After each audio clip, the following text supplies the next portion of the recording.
नमस्कार मंडळी.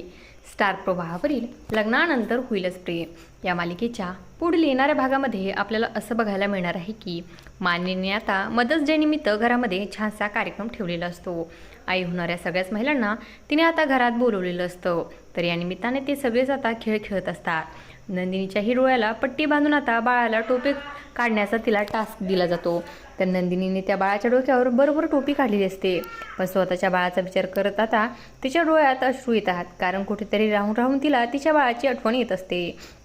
कारण एवढं सगळं करून ती आई होणार असते. पण मात्र पुन्हा एकदा त्यांच्या आनंदाला आता दुःखाचा मार्ग लागलेला आहे. एवढंच नव्हे तर मानिनीने सगळ्यांसाठी गिफ्ट आणलेले असतात.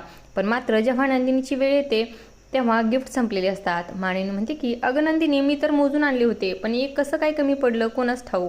तर मित्रांनो, आजचा एपिसोड खूपच इमोशनल दाखवला आहे आणि असं काही आपल्याला या भागामध्ये बघायला मिळणार आहे. अशाच मालिकांच्या नवनवीन अपडेट्स पाहण्यासाठी आपल्या चॅनलला सबस्क्राईब करा आणि व्हिडिओ आवडला असेल तर लाईक आणि शेअर करायला विसरू नका. धन्यवाद.